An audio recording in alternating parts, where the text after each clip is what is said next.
Mari kita kembali membuka kitab suci dari 1 Yohanes pasal yang keempat ayat 11 dan ayat 12.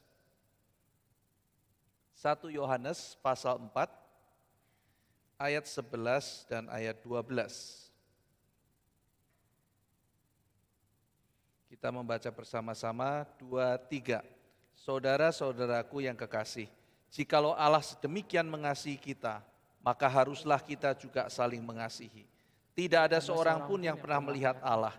Jika kita saling mengasihi, Allah tetap di dalam kita dan kasih-Nya sempurna di dalam kita. Mari kita berdoa. Bapa sumber segala kasih, biarlah cinta kasih-Mu boleh memenuhi setiap kami dan pengertian-Mu boleh ada di dalam diri kami sehingga kami boleh mencintai dengan cinta dari Tuhan. Sehingga ketika kami berbicara dan mempraktekkan kasih, kami tidak terjebak di dalam pengertian kasih yang salah, melainkan kami berangkat dari sumber cinta kasih dan dalam pengertian kasih yang benar. Tolong kami menjadi pelaku-pelaku firman, dalam nama Tuhan Yesus kami berdoa. Amin. Kita sudah belajar bahwa Allah adalah sumber kasih. Ia adalah dirinya kasih. Maka untuk memahami kasih kita harus belajar dari Allah.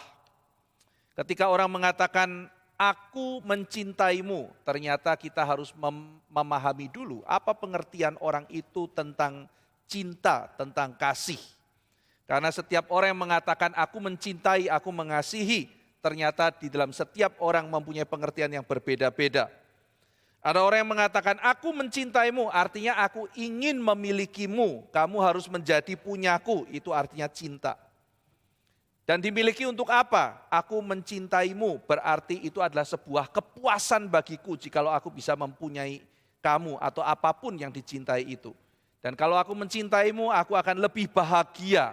Maka cinta adalah keinginan untuk memiliki, cinta adalah keinginan untuk mendapatkan kepuasan, cinta adalah keinginan untuk menambah kebahagiaan.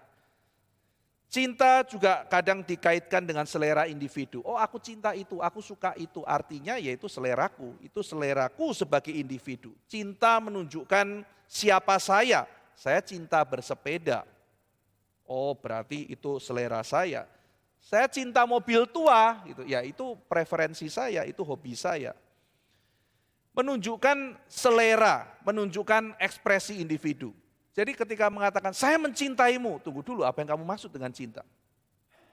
Apakah kamu mencintai saya seperti kamu mencintai sepeda? Apakah kamu mencintai saya seperti engkau mencintai mobil antik? Apakah engkau mencintai saya seperti mencintai duren? Ya kan? Wah gawat ya, saya cinta duren, saya cinta kamu, sama pengertiannya. Nah, saudara sekalian, maka sama-sama menggunakan kata cinta, sama-sama mengejar, tetapi pengertian cinta bisa sangat berbeda. Tidak heran kalau pasangan mau menikah, dimulai dengan kata, maukah engkau menikah denganku? Karena aku mencintaimu, tunggu dulu, apa itu cinta? Apa yang dia maksud dengan cinta? Apa yang dia ngerti dan apa yang dia praktekkan? Tidak heran orang mengatakan cinta tapi akhirnya berakhir dengan kepahitan. Tidak heran orang mengatakan cinta tetapi akhirnya berakhir dengan saling benci. Karena pengertian cinta yang dimaksud bukan pengertian cinta dari Tuhan. Apakah kasih itu? Kita sudah membahas. Apa itu cinta? Cinta adalah ketika Bapa memberikan anaknya yang tunggal. Cinta mengasumsikan adanya korban. Tetapi mereka yang mencintai memberikan pengorbanan itu dengan sangat rela. Tadi pagi saya berkhotbah mengenai Yohanes pasal 17 ketika Tuhan Yesus mengatakan saatnya telah tiba. Ketika Yesus mengatakan saatnya telah tiba, itu bicara mengenai kegenapan waktu. Hidup itu untuk menggenapi rencana Tuhan.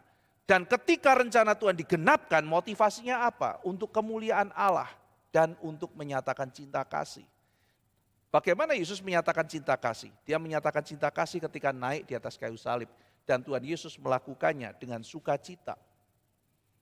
Cinta, sukacita, penggenapan rencana Allah, pengorbanan. Banyak di antara kita ketika melayani, kita bersungut-sungut. Banyak di antara kita ketika kenikmatan kita diambil untuk pelayanan, untuk orang banyak, untuk pekerjaan Tuhan, kita pergi melakukan. Tapi kita melakukan dengan bersungut-sungut. Tuhan Yesus tidak demikian. Tuhan Yesus berkorban, Tuhan Yesus menderita, dia mati untuk menebus dosa kita. Dan dia melakukannya dengan sukacita. Bayangkan saudara, tidak akan pernah kepikirkan. Tuhan Yesus mikir, gara-gara kamu mesti pikul salib. Coba kamu tidak dosa, bikin susah orang saja. Yesus tidak mengatakan demikian. Saudara. Dikatakan dia mengasihi mereka seperti biasanya dan itulah sebabnya.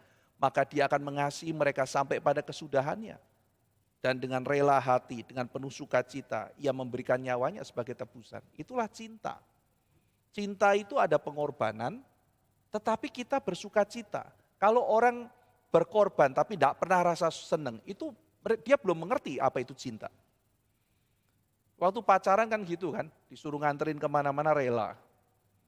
Bahkan kalau perlu lebih jauh, supaya lebih suka ngobrol gitu kan. Ini jauh loh, kemana nganternya gitu. Ke Bogor gitu. Sukabumi juga enggak apa-apa gitu.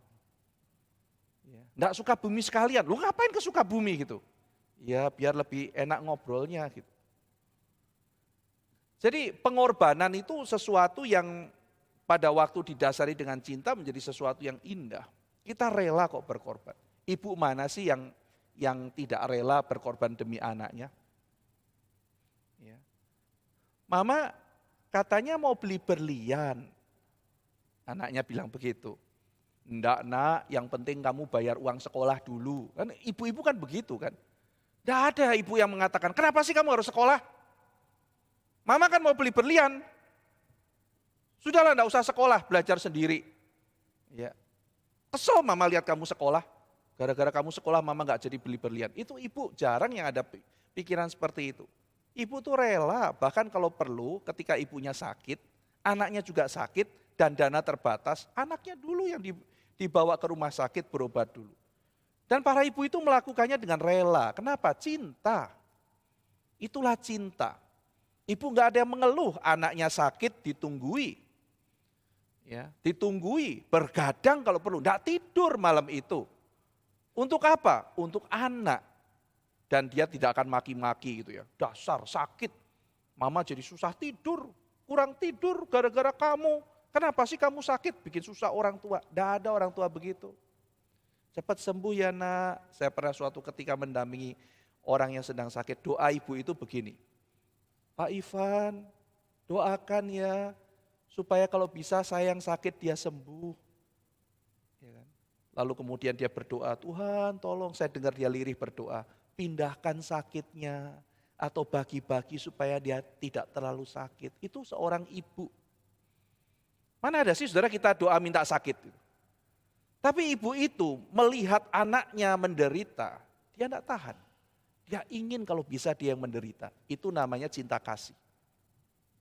Jadi pada waktu seseorang menyadari dia mengerti cinta, cinta itu salah satu bentuk pemberiannya adalah sebuah pengorbanan. Tetapi dilakukan dengan sukacita, dilakukan dengan rela, dilakukan dengan penuh dengan hati yang terbuka.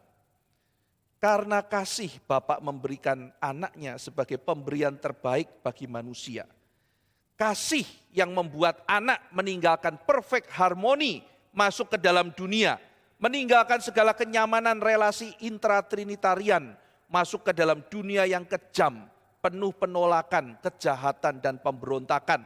Tinggal di kandang, hidup sederhana, dihina, ditolak orang.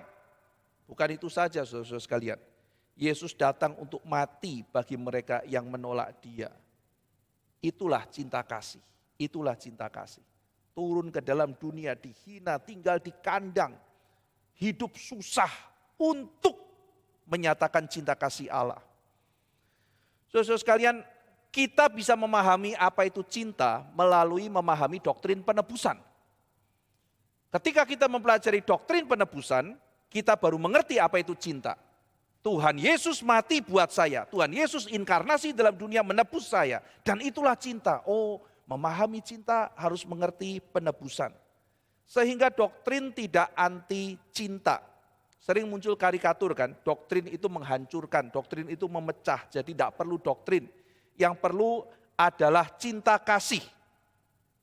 Yang penting praktek kasih, doktrin tidak perlu. Tetapi saudara-saudara sekalian, Alkitab mengajarkan kita bahwa doktrin membantu kita memahami cinta kasih yang sejati.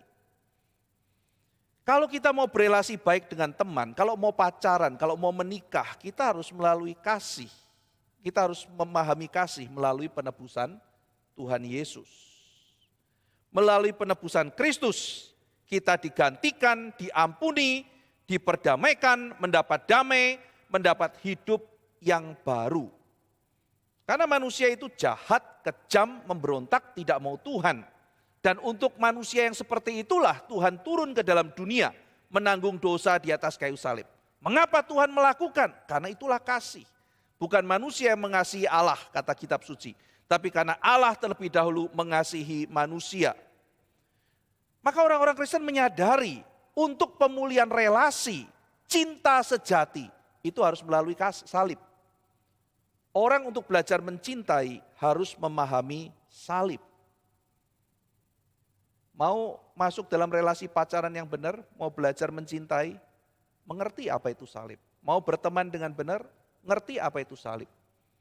Mau ada rekonsiliasi, orang Kristen percaya satu-satunya memahami itu adalah memahami salib.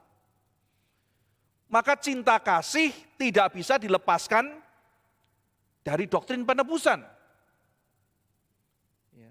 Aku gak bahagia, oh ya, gitu. Sharing-sharing sama satu orang yang butuh pertolongan. Aku sudah tidak bisa cinta dia lagi Pak Ivan. Kalimat itu bermasalah saya bilang. Apa maksudnya saya tidak bisa cinta kamu lagi? Tidak bisa cinta pasangan saya lagi. Iya, dulu dia menyenangkan, sekarang dia sudah tidak menyenangkan lagi. Saya sudah tidak bisa cinta dia. Saya bilang maaf, dari awal kamu tidak pernah mencintai dia kalau begitu. Dan sekarang kamu harus belajar mencintai. Nah saudara, ini seperti orang mau ngomong dulu aku suka durian, sekarang suka nanas, kira-kira begitu. Iya kan? Masa manusia dibegitukan? Dulu aku cinta istriku, sekarang tidak lagi. Apa yang harus kulakukan? Kamu harus belajar mencintai. Karena kamu tidak pernah mengerti apa itu cinta. Kalimat itu problematis sekali. Aku sudah tidak bisa cinta karena dia tidak menyenangkan. Dia tidak mengerti apa itu salib. Dia tidak mengerti apa itu pengorbanan. Dia tidak mengerti apa itu artinya cinta, memberi diri bagi yang lain. Karena yang dia pikirkan adalah bagaimana mendapat sebanyak-banyaknya dari orang lain. Orang Kristen tahu relasi seperti itu tidak akan langgeng. Orang Kristen tahu bahwa relasi itu akan bermasalah. Sebelum memahami apa itu salib, maka sulit bagi manusia untuk mencintai dengan benar. Doktrin itu penting, maka kita jangan tertipu dengan karikatur doktrin anti kasih. Justru yang benar adalah doktrin dan kasih tidak bisa dipisahkan. Kita kalau cuma tahu doktrin tidak praktek kasih salah. Kita mau ngerti kasih tidak pakai doktrin juga salah. Tapi dua-dua itu penting. Kita belajar mengerti apa itu cinta kasih melalui doktrin yang benar dan mempraktekkan itu dalam kehidupan. Yohanes menjelaskan mengapa kita harus saling mengasihi. Karena Allah pencipta kita adalah kasih. Sebagaimana Bapa kita adalah Allah yang adalah kasih, maka kita harus saling mengasihi. Lalu Yohanes melanjutkan argumentasinya. Ia mengatakan kita harus mengasihi karena Tuhan sudah terlebih dahulu mengasihi kita. Maka kita baru bisa mengasihi dengan baik waktu menyadari betapa besar kasih yang Tuhan sudah berikan kepada kita.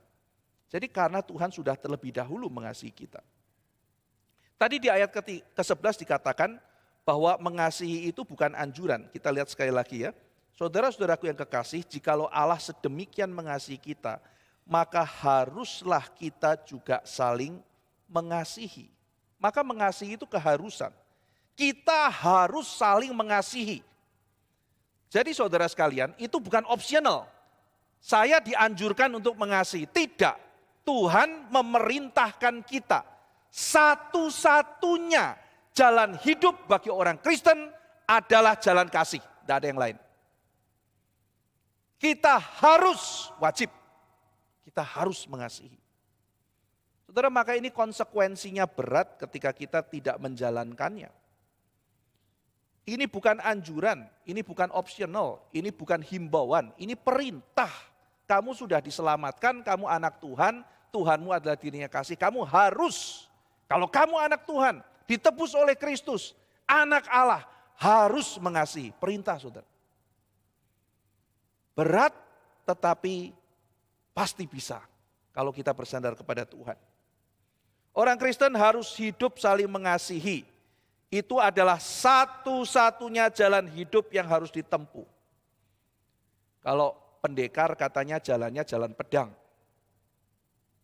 Iya kan? Saya menempuh jalan pedang. Tetapi orang Kristen jalannya namanya jalan kasih. Itu satu-satunya jalan adalah jalan kasih. Ini gaya hidup Kristen.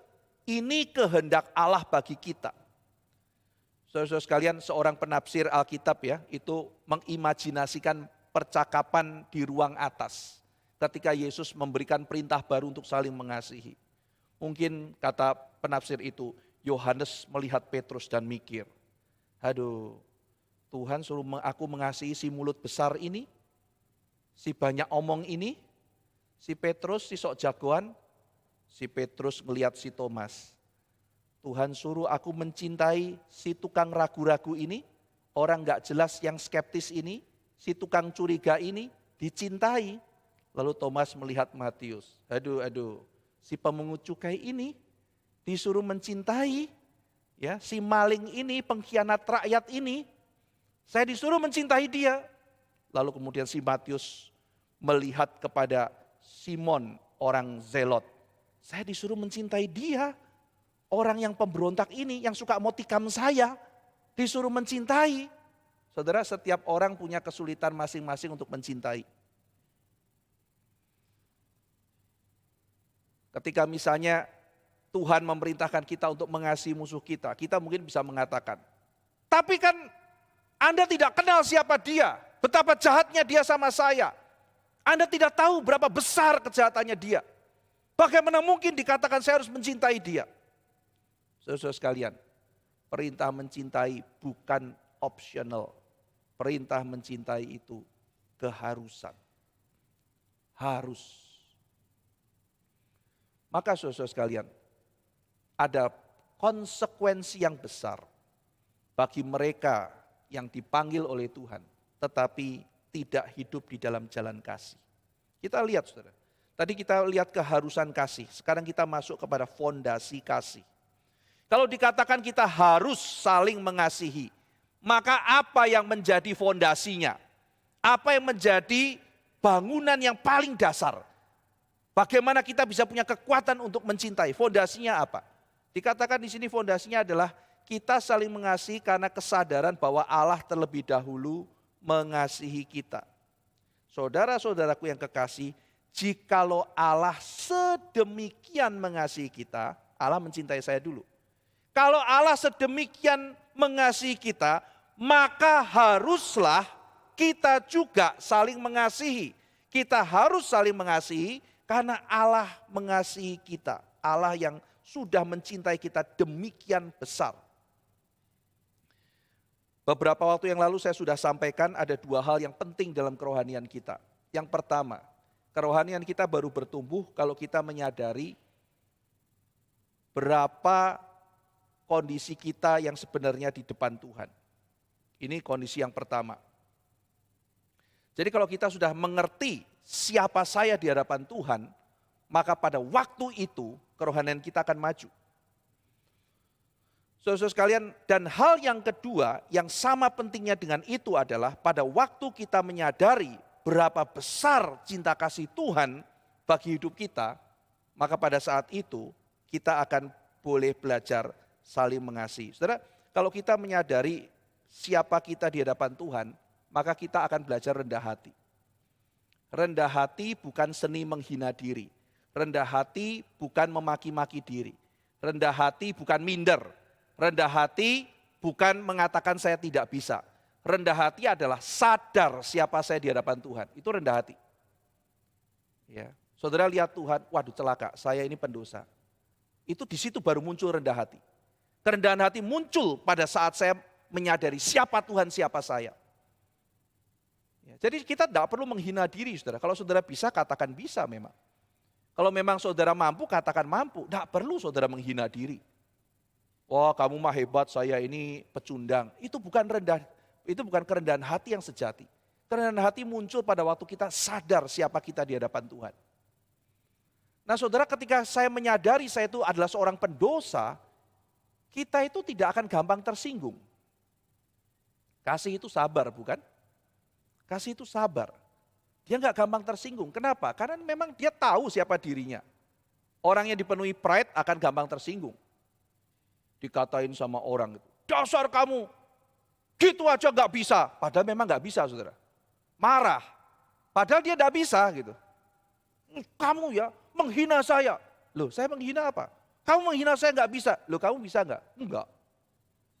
Kenapa marah? Ya saya nggak bisa, tapi jangan dikatain nggak bisa. Ini kan lebih parah lagi. Coba saudara lihat ya, ada misalnya orang yang saudara latih itu bawahan atau murid atau apa gitu ya. Nggak bisa, saudara katakan, kenapa kamu nggak bisa? Dia marah. Loh, kenapa kamu ngatain saya nggak bisa? Loh, faktanya apa? Nggak bisa. Iya kan? Coba kalau saudara mengatakan, tolong ya, bisa nggak kamu penampilan sedikit lebih baik? Masa kamu datang bekerja seperti orang baru bangun tidur? Saya juga meragukan kamu sikat gigi apa tidak. Karena aromanya tercium dari sini. Bagaimana kamu ketemu orang lain? Marah gitu ya. Mentang-mentang kamu kaya dan, lah sekarang disalahin yang lain. Mentang-mentang kamu kaya dan kelihatan begitu baik, saya dihina. Loh, kamu memang penampilanmu seperti apa? Coba lihat kaca. Sudah baik belum? Belum. Tapi jangan hina saya. Itu orang yang pride-nya tinggi, saudara. Orang yang pride-nya tinggi itu nggak gampang dikasih tahu. Sedikit saja disinggung, udah marahnya luar biasa. Apakah saudara orang seperti itu? Orang yang mungkin punya motivasi baik kasih tahu saudara sesuatu. Tapi saudara tidak bisa terima, Anda dikuasai pride. Tidak bisa ditegur, tidak bisa dikasih tahu. Orang kasih tahu kebenaran tidak bisa masuk, tidak bisa maju. Bagaimana rohani mau maju, dikasih tahu sedikit sudah marah-marah. Kalau makan, dihabiskan, jangan urusin hidup saya. Loh, ditegur kok. Karena dia merasa dirinya baik. Tetapi saudara-saudara sekalian, kalau orang itu rendah hati, dikatain itu ya, kamu itu ya sombong. Ya saya memang sombong. Dia nggak gampang tersinggung. Kenapa? Dia tahu di hadapan Allah, saya ini seorang yang sombong. Mungkin dia akan mengatakan, bisa tolong bantu saya untuk saya mengerti. Bagian saya sombong di sebelah mana untuk saya perbaiki. Dia tahu dia juga bergumul dengan kesombongan. Sombong kamu. Boleh bantu saya untuk mengerti di bagian mana saya perlu perbaiki. Itu orang rendah hati. Jadi kalau orang sudah menyadari posisi dirinya di hadapan Tuhan. Saya bukan mengatakan saudara boleh sembarangan orang menghina saudara ya. Karena kita juga punya dignitas. Tetapi antara orang tidak gampang tersinggung dengan orang tidak boleh sembarangan menghina saudara itu dua hal yang berbeda. Ya. Misalnya saudara dikatain orang ya. Bodoh kamu. Saudara tahu, mungkin dalam hati mikir gitu ya. Baru tahu sekarang. Ya kan? Bodoh kamu, baru tahu sekarang.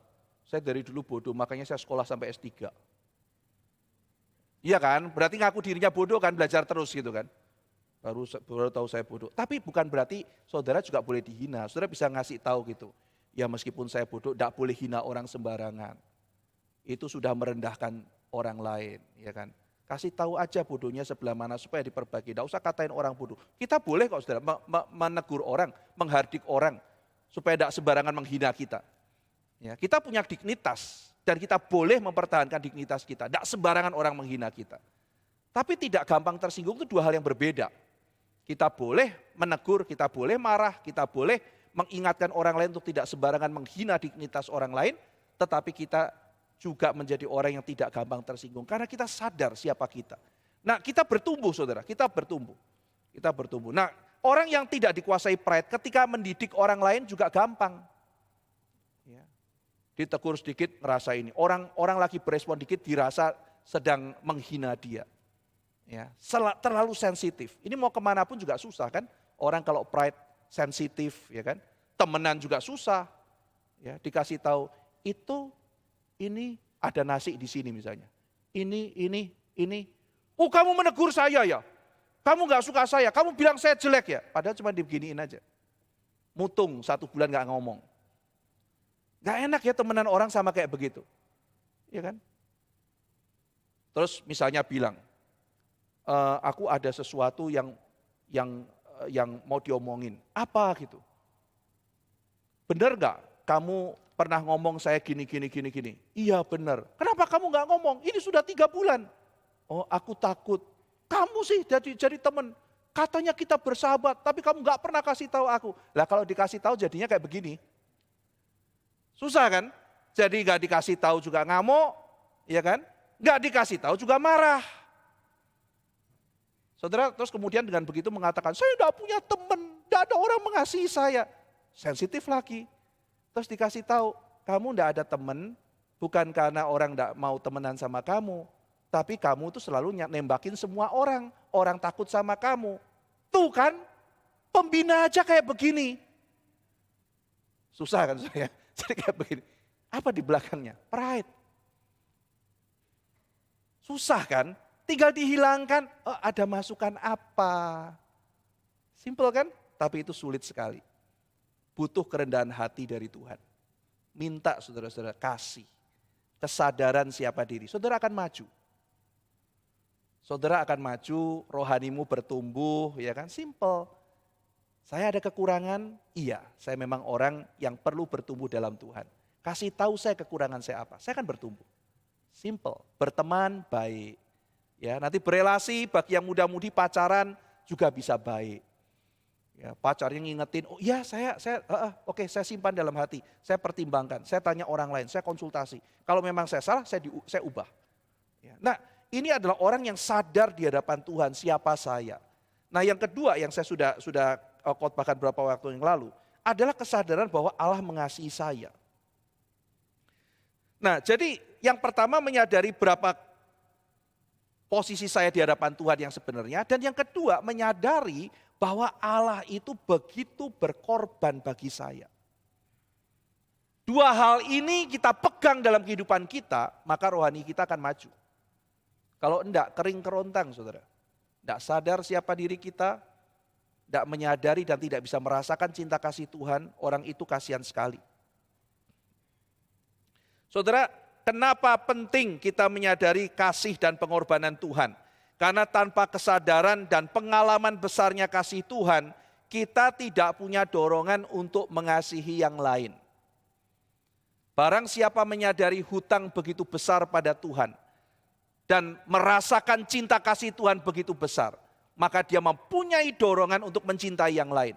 Barang siapa tidak pernah rasa utang, dia juga tidak pernah mempunyai dorongan untuk mencintai yang lain. Karena dia begitu merasa layak dalam dunia ini untuk dicintai dan merasa tidak layak untuk mencintai.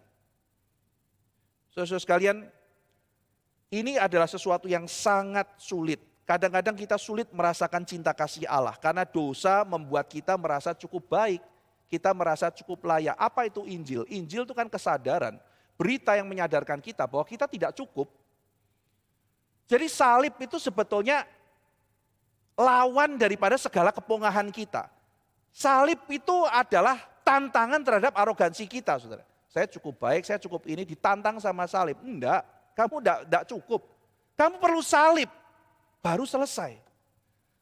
Jadi ketika kita di dalam dosa-dosa kita merasa bahwa kita tuh cukup baik, cukup layak. Kita merasa bisa bebas dari tuntutan keadilan Allah.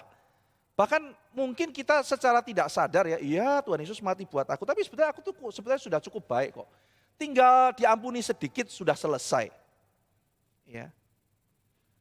Mungkin kita menjadi Kristen karena kita tertarik pada hal-hal indah, wah doktrinnya bagus, saya seorang intelektual, kayaknya saya harus ada di sini deh karena saya intelek. Atau karena wah ini mempengaruhi kebudayaan, bagus juga teologi publik yang mempengaruhi publik dan sebagainya, kayaknya saya harus ada di sini deh. Supaya saya yang pintar dan saya yang punya banyak pengaruh itu cocok ada di lingkungan seperti ini. Itu seperti Simon penyihir saudara. Yang terpesona melihat, wih hebat ya ada orang punya kuasa roh kayak begini. Aku kan penyihir hebat juga, aku ada di sini siapa tahu kecipratan. Tidak ada pergumulan dengan dosa. Tidak ada kesadaran bahwa saya ini seorang pendosa. Tidak ada tangisan ketidakmampuan akan hidup sehingga membutuhkan pertolongan Tuhan. Tidak ada, saudara. Simon cuma kepikir gimana caranya bisa beli kok. Oh, saya punya uang. Petrus, kamu punya cara nggak supaya saya bisa kayak kamu? Bisa nggak saya beli kuasa rohanimu itu? Kalau perlu kuasa rohani dibeli. Ya. Saudara sekalian, tanpa melalui kesadaran akan dosa, tanpa melalui ketidaklayakan diri, tanpa melalui sebuah pengakuan dosa, tanpa melalui kesadaran akan besarnya anugerah yang Tuhan sudah berikan pada kita. Salib itu lawannya Injil kemakmuran, saudara. Ketika kita belajar Injil kemakmuran, kita diajarkan, engkau anak Tuhan, anak Raja, engkau layak sukses. Sukses adalah hakmu. Wah, diajarin kan.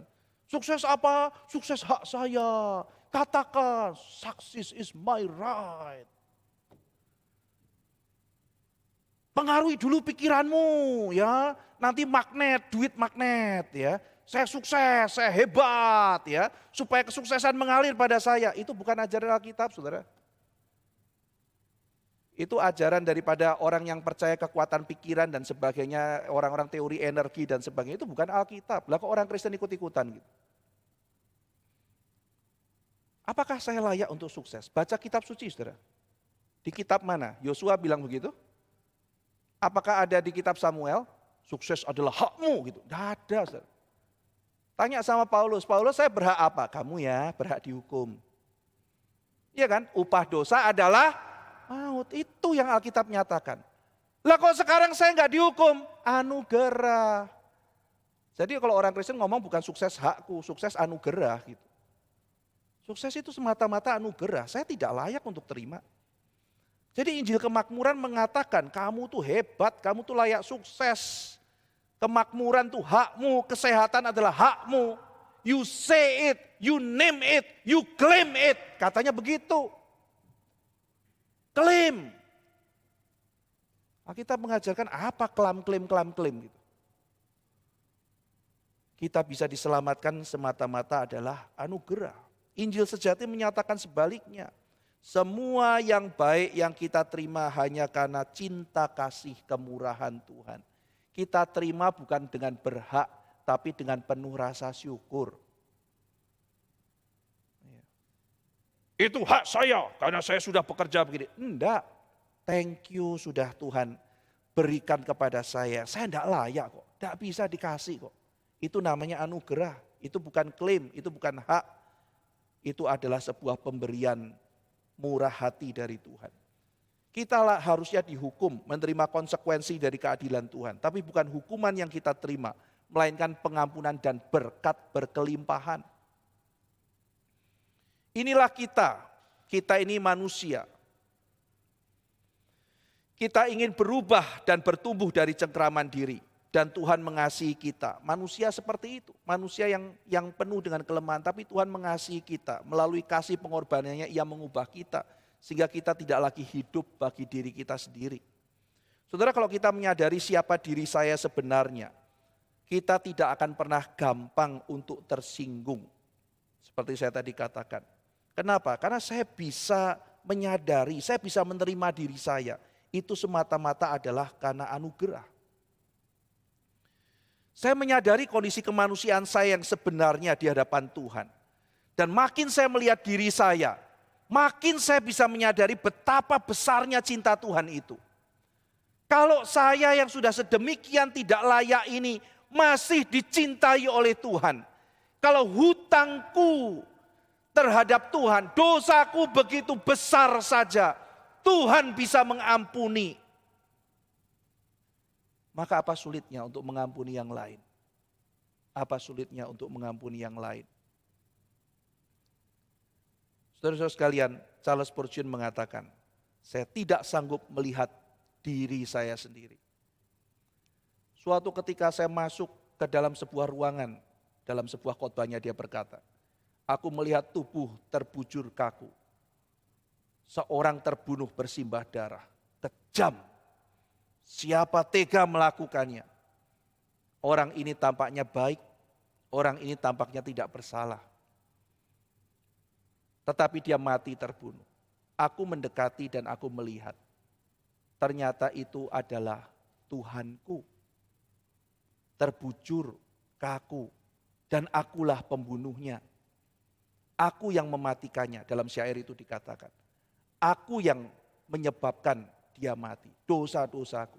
Aku melihat ke dalam diriku, dan terbukalah semua di apa yang ada pada diriku. Dan aku tidak sanggup menghadapinya, si pembunuh itu. Semua hal-hal yang paling buruk muncul.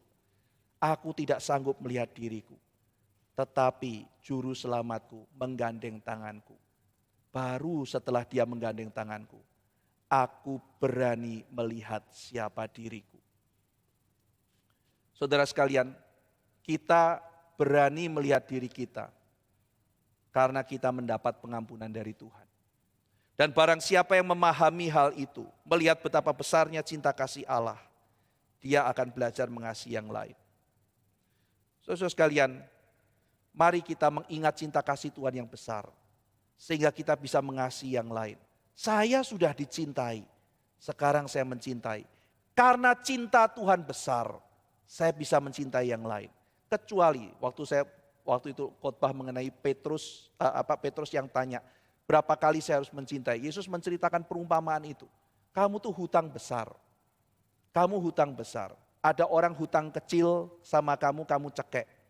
Kenapa? Karena kamu tidak pernah merasa bahwa hutangmu itu besar di hadapan Allah. Kesulitan kita mengampuni yang lain adalah problem kita menganggap bahwa kita tidak pernah berhutang sama Tuhan. Dan itu yang menyebabkan kerohanian kita sulit untuk maju. Saudara sekalian, setelah Yohanes bicara hal itu, tiba-tiba Yohanes bicara mengenai Tuhan yang tidak bisa dilihat. Mari kita lihat di dalam ayat yang ke-12. Tidak ada seorang pun yang pernah melihat Allah. Jika kita saling mengasihi, Allah tetap di dalam kita. Dan kasih-Nya sempurna di dalam kita. Tiba-tiba Yohanes switch bicara mengenai Allah yang tidak bisa dilihat. Nah, saudara sekalian, apa kaitannya Tuhan yang tidak bisa dilihat dengan cinta kasih? Kenapa dia langsung bicara Tuhan tidak bisa dilihat? Apa kaitannya itu dengan penjelasannya tentang cinta kasih? Yohanes mau menjelaskan bahwa melalui kita hidup dalam kasih, maka orang lain akan melihat bahwa Tuhan itu ada, hidup dan bekerja. Sekali lagi saudara, kaitannya adalah melalui kita hidup dalam kasih, orang lain akan melihat bahwa Tuhan itu ada, Tuhan itu hidup, dan Tuhan itu bekerja. Melihat Tuhan melalui komunitas yang hidup saling mengasihi. Ini adalah cara penginjilan dan cara apologetika yang ditetapkan oleh Tuhan. Saudara mau memberitakan Injil, kita mau menjadi orang yang rajin memberitakan Injil, kita mau menjadi orang yang injili, maka satu yang penting mendukung berita yang kita sampaikan adalah gaya hidup kita. Seorang penginjil, beritanya penting, tapi gaya hidupnya juga penting. Orang tidak punya gaya hidup, punya berita, itu problem. Orang punya gaya hidup, tidak punya berita, itu juga problem. Maka dua hal ini penting, gaya hidup dan beritanya. Message harus sesuai dengan messengernya. Kalau kita sebagai messenger, memberitakan message, tapi messengernya tidak sesuai dengan message-nya, sulit orang terima. Pesannya indah, pesannya kasih, hidupnya tidak ada kasih, sulit.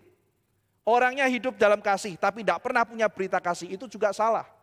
Maka beritanya berita Injil, gaya hidupnya gaya hidup Injil. Apa itu gaya hidup Injil? Tuhan Yesus sudah menjelaskan melalui Yohanes, kamu harus saling mengasihi. Saudara sekalian, mau orang lain melihat Tuhan, bagaimana caranya? Oh, saya mau bikin mujizat. Bukan. Bukan itu tampaknya cara memperlihatkan kepada orang lain Tuhan itu ada. Ini cara Alkitab, ini cara yang ditulis dalam kitab suci. Mau orang lain melihat Tuhan, hidup saling mengasihi.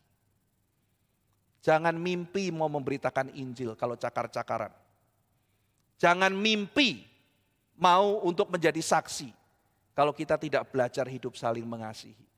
Sulit, tapi mari kita belajar. Karena ini adalah cara penginjilan dan cara apologetika yang ditetapkan oleh Tuhan. melengkapi apa yang verbal kita sampaikan. Dalam Yohanes 1 ayat 18, Yohanes pernah menjelaskan hal yang sama. Tidak ada seorang pun yang melihat Tuhan. Tapi ada satu cara kita melihat Tuhan, yaitu ketika Kristus menyatakannya. Pekerjaan Kristus, pekerjaan anak adalah menyatakan Bapa yang tidak terlihat itu.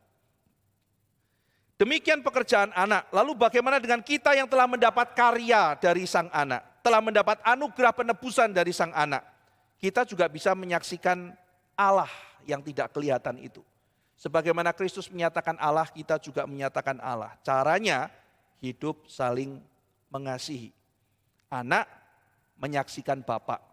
Roh Kudus sekarang menyatakan Bapa ketika umat tebusan hidup dengan cara yang ditetapkan oleh Bapa dan anak, yaitu saling mengasihi.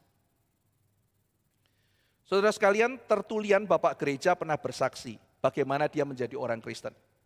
Dia menulis bahwa dia menjadi Kristen karena melihat kesaksian hidup anak-anak Tuhan yang saling mengasihi.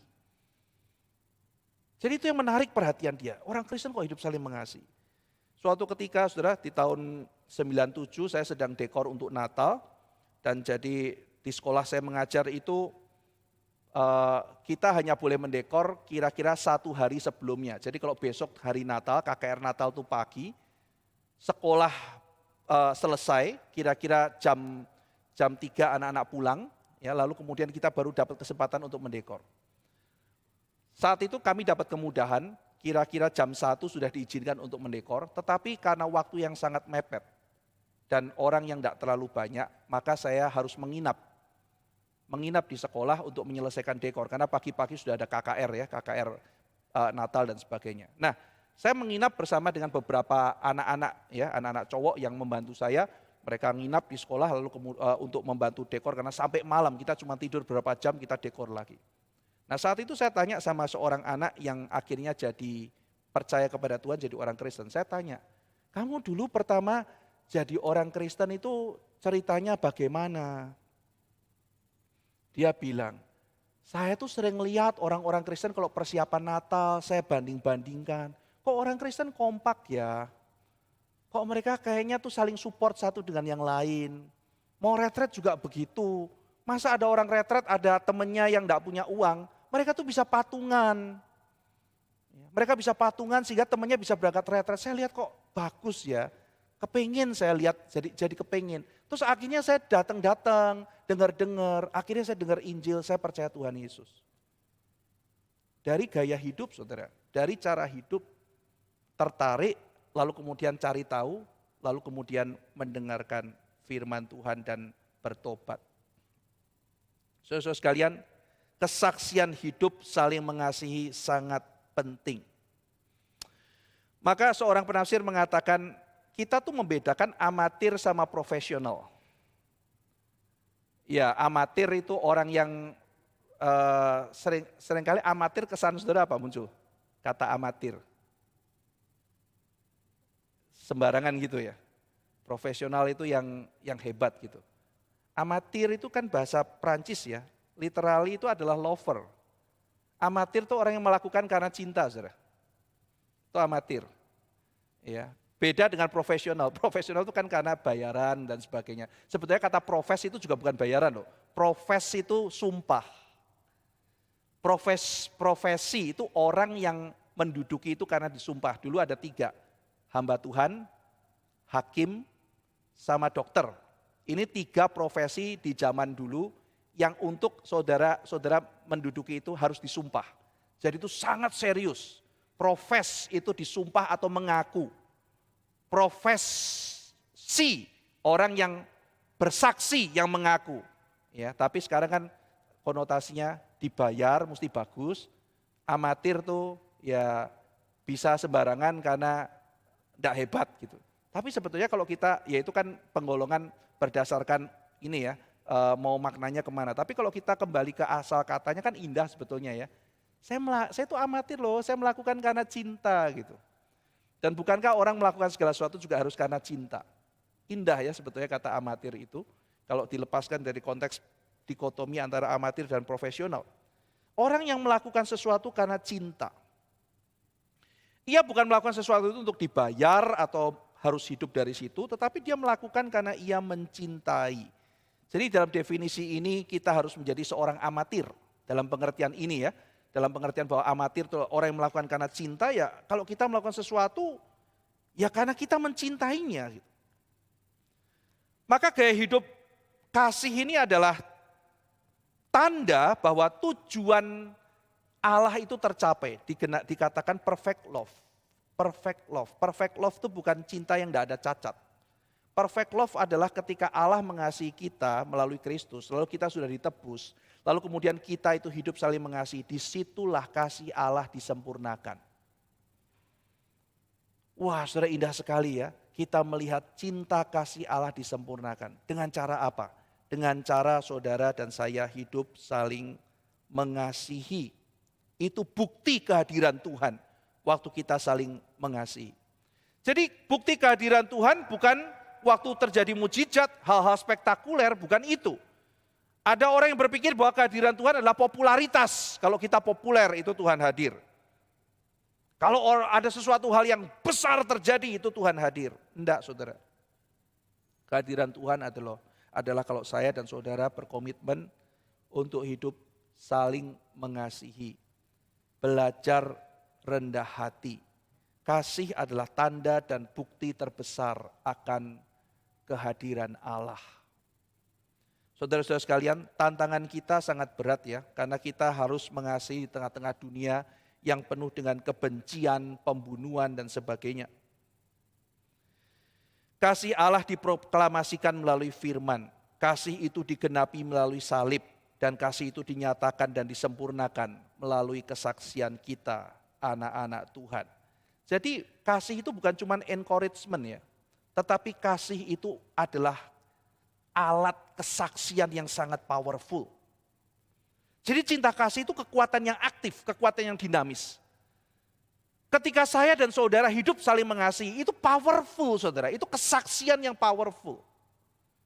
Dan berapa banyak akhirnya kita gagal dalam hal ini, kesaksian Kristen gagal karena gagal hidup dalam kasih. Mengapa saya akhirnya harus ayat per ayat menjelaskan di dalam 1 Yohanes? Karena saya ingin betul-betul saudara menangkap, mengapa tema kasih demikian penting. Kenapa Yohanes bolak-balik 3 kali muter akhirnya terus menekankan cinta kasih.